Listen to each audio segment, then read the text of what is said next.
Hello students, I'm Swati here again for you people and आज हम लोग BPSC में जो मैथ्स के क्वेश्चन आए थे 66 बीपीएससी जो दिसंबर में हुआ था उसके क्वेश्चंस को डिस्कस करने जा रहे हैं। तो उसमें जो फर्स्ट क्वेश्चन था, the first question was find the missing number in this series. ये जो सीरीज़ है इसमें मिसिंग नंबर जो है उसे हमें फाइंड आउट करना था।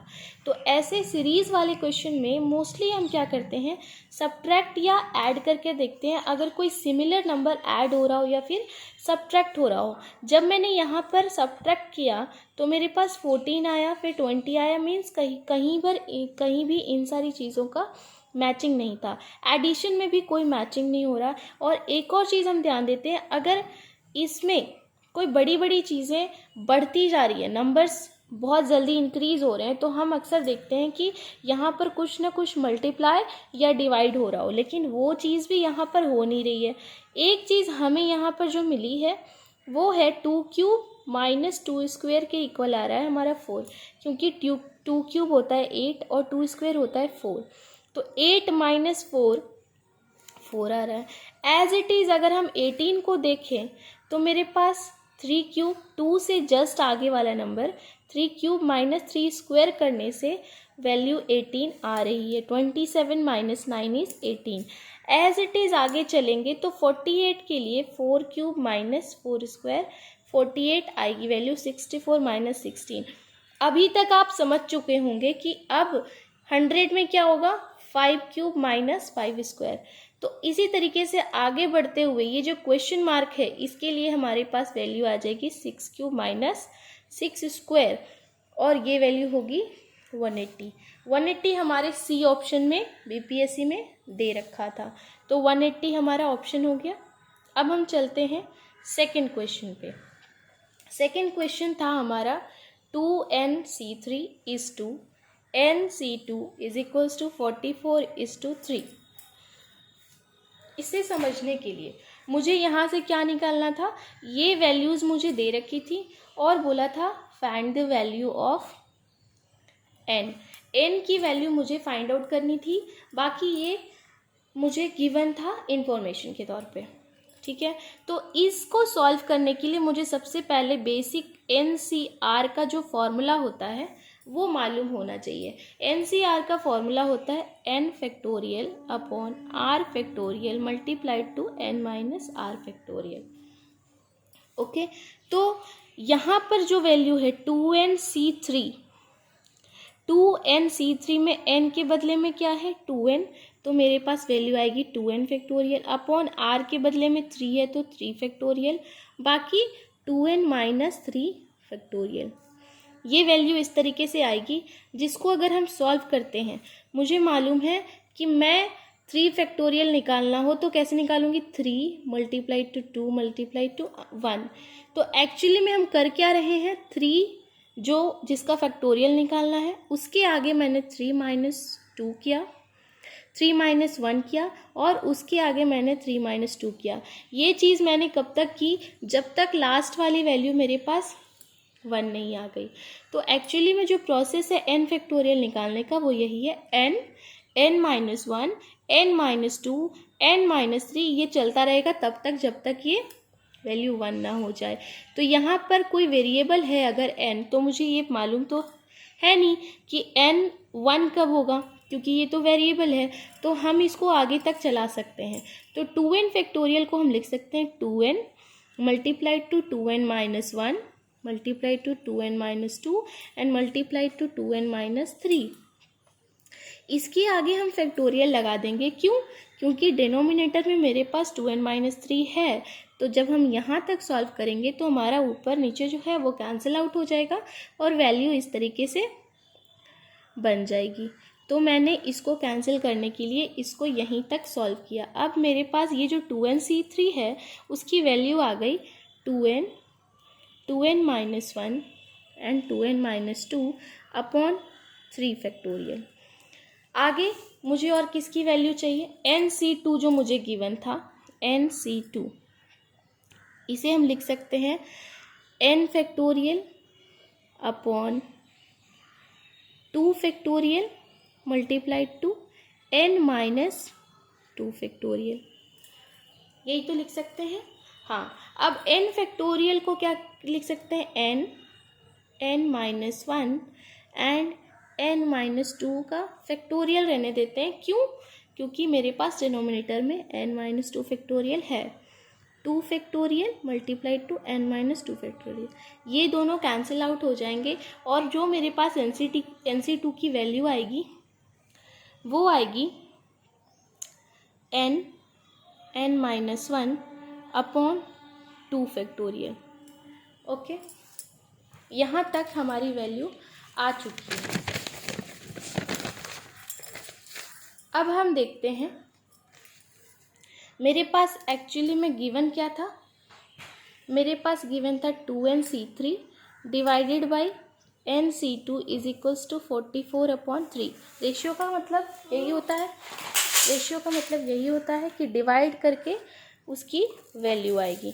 तो 2nc3 मेरे पास क्या आया था, मेरे पास आया था 2n minus 1 2n minus 2 upon 3 factorial, और nc2 आया था n माइनस 1 अपॉन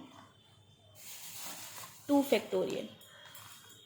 यही तो आई थी वैल्यू, इसके इक्वल में मेरे पास 44/3 है। ओके,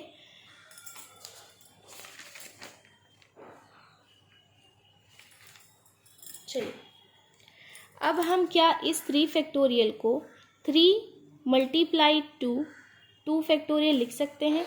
बिल्कुल लिख सकते हैं। तो ये 2 फैक्टोरियल और ये 2 फैक्टोरियल कैंसिल हो जाएंगे। उसके बाद मेरे पास क्या बचेगा, ऊपर बचेगा 2n minus 1 2n minus 2 upon में 3 और फिर n minus 1 multiplied to n। ये n और ये n कैंसिल होंगे। ये जो 2n माइनस 2 है इसमें से हम 2 कॉमन ले सकते हैं। ये इक्वल है 44/3 के 2 मल्टीप्लाइड टू 2n माइनस 1। इसमें से मैंने 2 को कॉमन लिया तो मेरे पास ये बन गया इस तरीके से, और 3, ये जो 3 बच गया था उसको मैंने यहाँ लिखा है। ये कैंसिल आउट हो जाएंगे, वैल्यू है 44/3। ये 3 और ये 3 कैंसिल, तो 4 multiplied to 2n minus 1 is equals to है 44। It means 2n minus 1 to 11, तो n is equals to 2n is equals to 12, so n is equals to 6। n की वैल्यू मेरे पास आ गई 6। ये देखने में बहुत लंबा प्रोसीजर लग रहा, लेकिन अगर आपके पास प्रैक्टिस है, आपके पास अगर n फैक्टोरियल की जानकारी है तो इसे सॉल्व करने में बहुत ज़्यादा टाइम नहीं लगेगा। ओके, अब हम आते हैं थर्ड क्वेश्चन की तरफ। थर्ड क्वेश्चन में ये 6th क्लास का क्वेश्चन उठाकर दे दिया गया है। थर्ड क्वेश्चन में गिवन है कि average of m number is n square. आपको मालूम होगा कि एवरेज निकालने के लिए यहाँ पर हम कुछ नंबर्स, जितने नंबर्स का अगर मेरे पास 3, 4, 5 ऐसे करके 3 नंबर्स हैं और इनका एवरेज निकालने के लिए बोला गया, तो मैं इन तीनों को ऐड करूँगी 3 + 4 + 5 अपॉन कितने नंबर हैं, 3 नंबर। ये होता है एवरेज। इसको मैं फाइंड आउट करूँगी एवरेज के तौर पे, है ना। तो वही चीज़ दे रखा है कि m नंबर मतलब नीचे में क्या है, m है, और ऊपर में इन सारे नंबर्स का एडिशन है। ये इक्वल दे रखा है n स्क्वायर के। ओके, तो m नंबर का जो एडिशन है, एडिशन ऑफ m नंबर आपके पास आ जाएगा mn स्क्वायर। इसी तरीके से आपको दे रखा है कि n नंबर का जो एडिशन है, n नंबर का जो एडिशन है वो दे रखा है m स्क्वायर। तो इट मीन्स कि जो एडिशन ऑफ n नंबर है वो आपके पास आ जाएगा nm स्क्वायर। ओके, अब आपको फाइंड आउट क्या करना है कि m प्लस n नंबर्स का एडिशन क्या होगा, मतलब एवरेज क्या होगा। इट मीन्स मेरे पास नीचे m प्लस n होगा और ऊपर क्या होगा, addition of m number and addition of n number. Addition of m मैंने निकाला है mn square, addition of n निकाला है nm स्क्वायर। अगर मैं इन दोनों में से कुछ कॉमन लेना चाहूँ तो mn मेरे पास कॉमन आ जाएगा, और यहाँ m प्लस n, नीचे m प्लस n पहले से है, ये कट जाएंगे, कैंसिल आउट होंगे, तो इट मीन्स मेरा जो आंसर आ जाएगा m+n का एवरेज नंबर वो आ जाएगा mn। ये आपके सी ऑप्शन में बीपीएससी में दे रखा था। चलो फोर्थ क्वेश्चन की तरफ बढ़ते हैं। फोर्थ क्वेश्चन थोड़ा देखने में लेंदी है, लेकिन इसका जो सॉल्यूशन है वो 2 लाइन का है। 2 लाइन बोलो या 3 सर्कल का बोलो, 2 लाइन या फिर 3 सर्कल, है ना। तो ये जो सॉल्यूशन है इसको हम वेन डायग्राम से सॉल्व करेंगे। ओके, क्वेश्चन दे रखा है, in a group of athletic team in a school. एक एथलेटिक टीम है, स्कूल में तो होते ही हैं खेलने के लिए, और उसमें जो बास्केटबॉल है, अगर मैं बास्केटबॉल को बी से डिनोट करूं तो बास्केटबॉल 21 बच्चे खेलते हैं, 26 बच्चे हॉकी खेलते हैं और 29 बच्चे फुटबॉल खेल रहे हैं। तो बेसिकली मेरे पास यहाँ पर गेम कितने हैं, 3 गेम है, बास्केटबॉल, हॉकी और फुटबॉल। तो हम 3 सर्कल बना लेंगे, बास्केटबॉल, हॉकी एंड फुटबॉल। ठीक है, तो बास्केटबॉल में मेरे पास है 21, हॉकी में है 26 बच्चे और फुटबॉल में है 29 बच्चे। आगे मुझे जानकारी दे रखा है कि 14 play hockey and basketball both. इतना घुमा घुमा के सवाल में लिखा हुआ है कि कोई बच्चा बीपीएससी में पहले से ही प्रेशराइज होकर बैठा है और जब क्वेश्चन पढ़ेगा तो पहले ही सोचेगा अरे इतना लेंदी है, ये तो होने वाला नहीं है। बट ये क्वेश्चन बहुत ही ईजी है। इस टाइप के क्वेश्चन को आप कभी छोड़कर ना आए एग्जाम से। 14 play hockey and basketball. Hockey और बास्केटबॉल दोनों चीज़ें जो बच्चे खेलते हैं वो कौन सा है, ये वाला पार्ट है। ये वेन डायग्राम आपको पहले से पढ़ाया गया होगा। ये वेन डायग्राम में ये वाला पार्ट है जिसमें बास्केटबॉल और हॉकी दोनों के बच्चे आते हैं। मीन्स ये टोटल जो है वो है 14। ये वाला चीज़ 14 है। ठीक है, अब ये जो पार्ट है ये क्या है, बास्केटबॉल एंड फुटबॉल। बास्केटबॉल और फुटबॉल के लिए मेरे पास कितने बच्चे दे रखे हैं, 12 बच्चे दे रखे हैं, और 15 बच्चे जो हैं वो मेरे पास फुटबॉल और हॉकी के हैं। फुटबॉल और हॉकी के मेरे पास 15 बच्चे हैं। और एक और चीज़ दे रखी है कि ऐसे भी बच्चे हैं जो इन तीनों गेम को खेलते हैं। तो ऐसे बच्चे कौन होंगे जिसमें ये तीनों सर्कल का पार्ट आता हो, तो ये वाला जो सेंटर वाला पार्ट है, न्यूक्लियस वाला पार्ट है ना, ये पार्ट आएगा जिसमें तीनों बच्चे खेलेंगे। और इसकी वैल्यू आपके पास 8 दे रखी है। ये बीच वाला अगर 8 है और ये पूरा जो सुंदर सा आँख बना हुआ है ये 8 है, और सुंदर से आँख में से 8 को निकाल दे तो मेरे पास ये वाली वैल्यू आ जाएगी। ये वैल्यू है मेरे पास 14 - 8 6। ओके, ये वाली वैल्यू मेरे पास आ जाएगी 6। अब ये टोटल 15 है तो ये वाली वैल्यू 7, ये 12 है तो ये वाली वैल्यू 4। अब क्वेश्चन में मेरे से क्या पूछा है, how many students play football only. कितने ऐसे बच्चे हैं जो सिर्फ फुटबॉल खेलते हैं। तो फुटबॉल खेलने वाला सर्कल ये है, और सिर्फ ऐसे बच्चे जो फुटबॉल खेलते हैं, मतलब जो दूसरे गेम में सम्मिलित हैं, उनको हटाकर जो बच्चे हैं वो कितने हैं। तो ये जो शेडेड रीजन मैंने बनाया है ये वो बच्चे हैं जो सिर्फ फुटबॉल खेलते हैं, जिनको सिर्फ फुटबॉल से ही प्यार है। ठीक है, तो टोटल जो फुटबॉल खेलने वाले बच्चे हैं वो हैं 29। उसमें से हमें क्या सब्ट्रैक्ट करना है, जो बच्चे दूसरे गेम्स में भी पार्ट लेते हैं। जैसे ये बच्चे 7, मैंने 7 को सब्ट्रैक्ट किया। फिर मैं किसको सब्ट्रैक्ट करूँगी, ये जो बीच वाले हैं जो तीनों गेम खेलते हैं। ठीक है, 7, 8 और फिर इधर भी 4। तो इसको सब्ट्रैक्ट करेंगे 29 - 19, आंसर आपके पास आ जाएगा 10। तो 10 is the answer of 4th question. Okay, 5th question में चलते हैं। 5th क्वेश्चन जो है वो काम करने के बारे में दे रहा है। 5th क्वेश्चन में Mohan can do a piece of work. Mohan can do a piece of work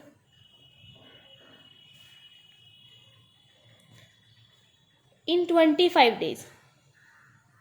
कितने काम को करता है, इसको हम इस तरीके से लिखेंगे। मोहन जो है वो एक काम को 25 दिन में कर रहा है, 25 days में कर रहा है।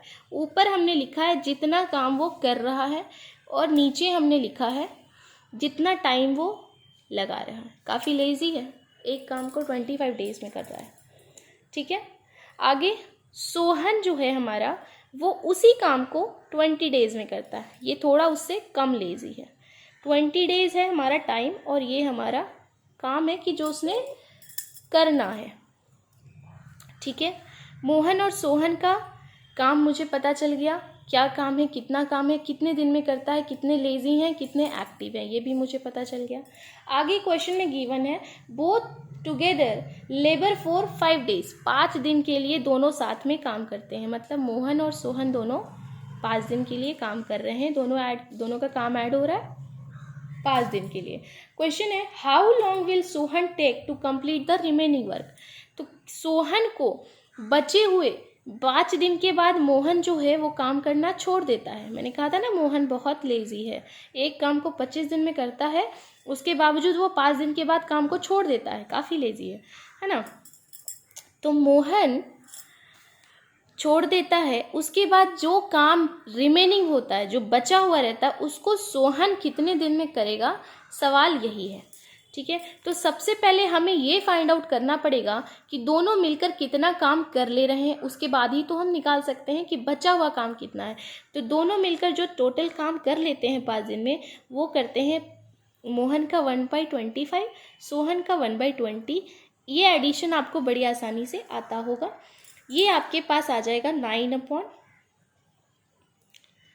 जब आप इसको सॉल्यूशन करोगे तो ये आएगा 9/20। मीन्स 5 दिन में जो काम हो गया है, 5 डेज वर्क जो दोनों ने मिलकर किया है वो 9/20 है। तो बचा हुआ काम कितना है, टोटल काम तो एक था और उसका 9/20 पार्ट उसने कर लिया है। तो बचा हुआ पार्ट जो मेरे पास रिमेनिंग वर्क बचा है वो बचा है वो 11/20। ओके, अब सवाल ये है कि सोहन इस 11/20 वर्क को कितने दिन में करेगा। तो सबसे स्टार्टिंग में हमने देखा था कि सोहन एक काम को 20 दिन में करता है। हम यूनिटरी मेथड लगाएंगे, 1 वर्क सोहन 20 डेज लगाता है। तो 11/20 वर्क को कितने दिन में करेगा, यूनिटरी मेथड क्या होता है, 20 × 11/20। ओके, तो इट मीन्स कि 11 डेज में बचा हुआ काम सोहन कंप्लीट कर लेगा। मुझे लगता है ये क्वेश्चन आपको बहुत अच्छे तरीके से समझ में आ चुका होगा, है ना। आगे बढ़ते हैं। आगे एक क्वेश्चन आपको गिवन है जो 2 मिनट का क्वेश्चन है, लेकिन उसको इस तरीके से लिख दिया गया है कि पढ़ने से लगेगा कि अरे इतने बड़े बड़े नंबर्स हैं, कैसे सॉल्व होंगे, है ना। तो which one of the following can't be A square of natural number. Can't be a, मुझे जो मछली की आँख है उस पर नज़र रखना है। Can't be a square of natural number, square नहीं हो सकता है। तो आपको ध्यान क्या देना है कि कौन कौन से स्क्वायर होते हैं। तो जब मैं 1 का स्क्वायर करती हूँ तो यूनिट डिजिट पे हमारे पास 1 आता है, हम सिर्फ यूनिट डिजिट को देखेंगे, बाकी सबको नहीं देखेंगे। 2 का स्क्वायर करते हैं तो 4 आता है, 3 स्क्वायर करते हैं तो यूनिट डिजिट पर 9 आता है, 4 स्क्वायर 6 आएगा, 5 स्क्वायर 25 होता है जिसका यूनिट डिजिट 5 होता है, 6 square 6, 7 square 9, 8 square 4 and 9 square फिर से 1 स्टार्ट हो जाता है। ठीक है, तो यहाँ पर जो हमारे ऑप्शंस दे रखे हैं, पहला ऑप्शन है 2 6 5 6 9, फर्स्ट ऑप्शन है। सेकंड ऑप्शन है 1 4 3 6 4 2, थर्ड ऑप्शन है 3 0 9 7 6, फोर्थ ऑप्शन है 2 8 5 6 1। ओके, तो देखो यहाँ यूनिट डिजिट 9 है, ये 9 आता है, यहाँ भी आता है, यहाँ भी आता है, हो सकता है, बिल्कुल हो सकता है। ये नहीं हो सकता, 2 कहीं पर भी है क्या यूनिट डिजिट, नहीं है, तो ये नहीं हो सकता है। ये हो सकता है और ये भी हो सकता है। तो मेरे पास जो आंसर आया वो क्या आया, कांट चाहिए था, तो कांट में second option is correct. Okay, अब बढ़ते हैं हम 7th क्वेश्चन की तरफ। सेवेंथ क्वेश्चन है मेरे पास 217x प्लस 131y। इतने बड़े बड़े नंबर्स दे रखे हैं कि पहले ही दिमाग घूम जाए, लेकिन जिस बच्चे ने तैयारी कर ली है उसको कोई नहीं रोक सकता। चलो ये है। तो यहाँ पर आपको सबसे पहले क्या करना है, अगर आप हिट एंड ट्रायल लगाओगे तो बड़ी आसानी से सॉल्व हो जाएगा। पहला ऑप्शन जो 5 और 7 दे रखा है, फर्स्ट ऑप्शन, इस 5 को आप x की जगह पुट करो, 7 को आप y की जगह पुट करो, और पेन नहीं चलाना है, पेन चलाओगे तो समय लगेगा। 5 जब आप पुट करोगे ना, 5 7 जा 35, बताओ ये 5 2 जा 10 चला जाएगा।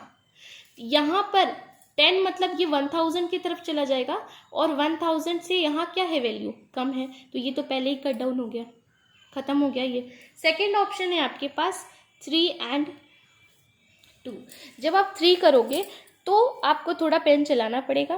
3 7 जा 21, 1 2 3 1 जा 2 5 6, और ये 2 इस तरीके से आएगा।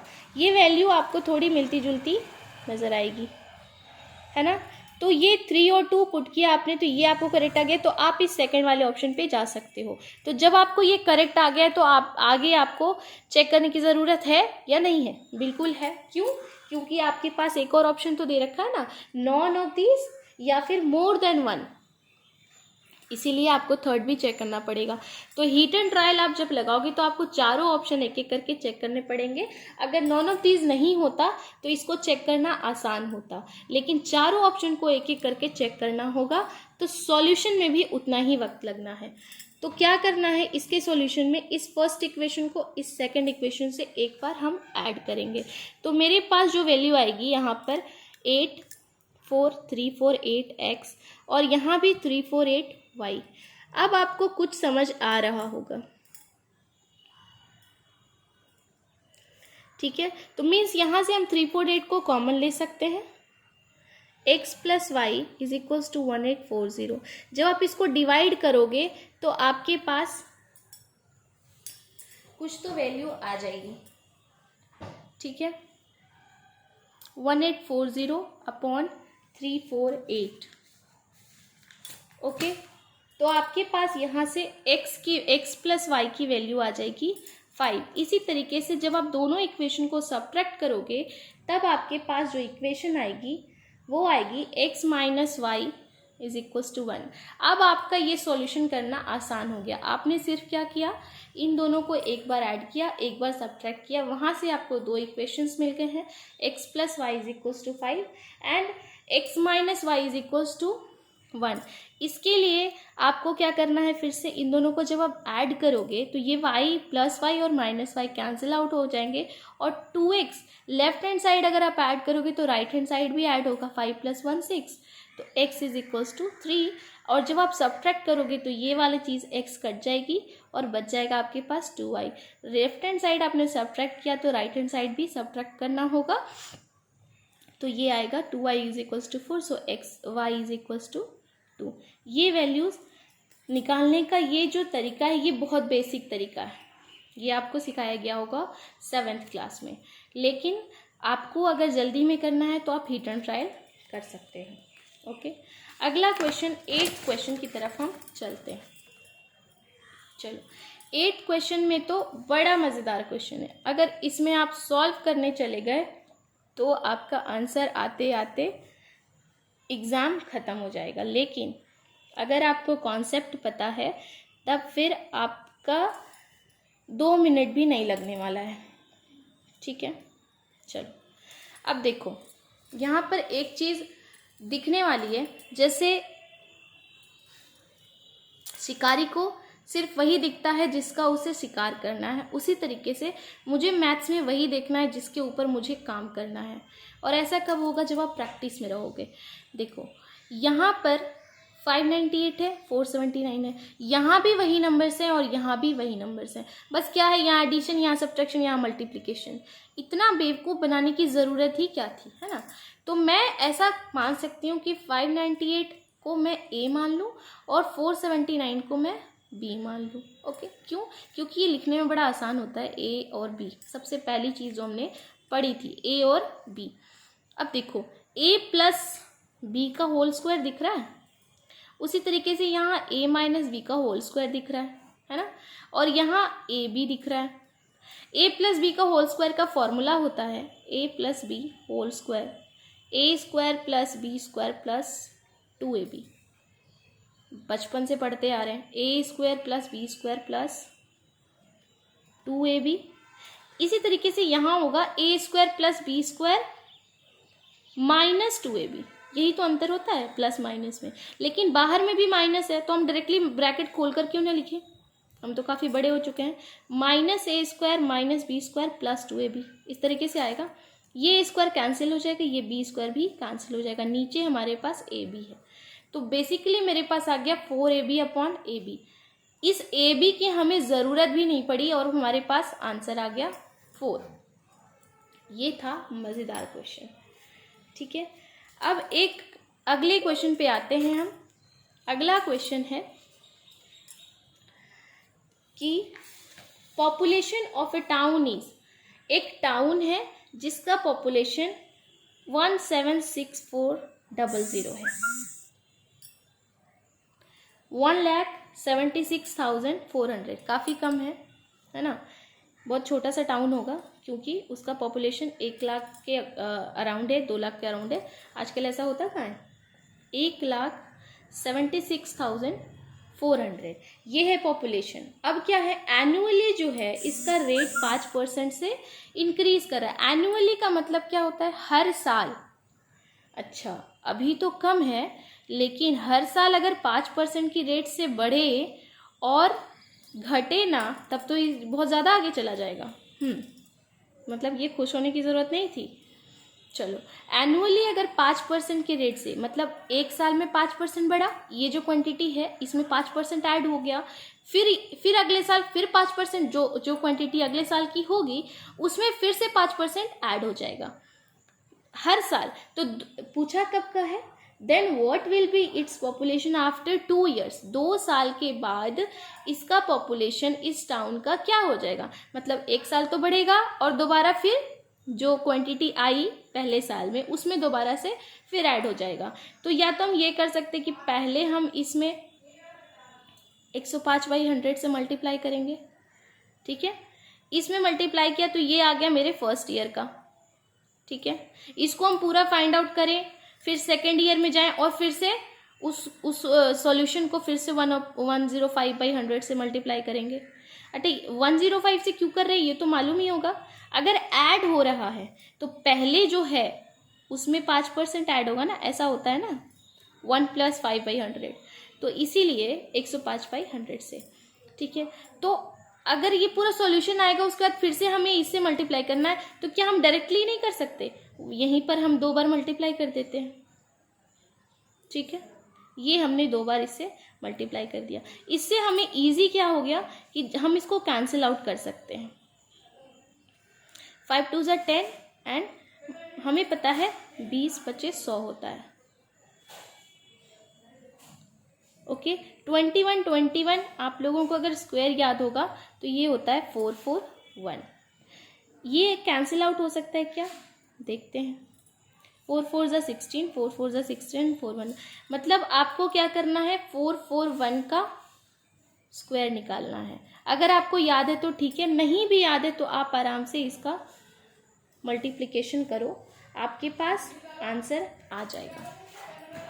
ठीक है, आपके पास आंसर आएगा 194481। ओके, ये थे बीपीएससी के क्वेश्चंस के सॉल्यूशन। तो आप इसे देख सकते हो और इसके बाद आप मुझे और भी सजेस्ट करो कि मुझे और भी किसी चीज़ पर अगर वीडियोस लानी है तो अभी मैं लगातार आपको वीडियोस ऐसे क्वेश्चंस के बनाते रहूँगी, 10 क्वेश्चंस के। और आप लोगों को अगर वीडियो अच्छी लगती है तो आप इसे लाइक कर सकते हो। Okay, thank you.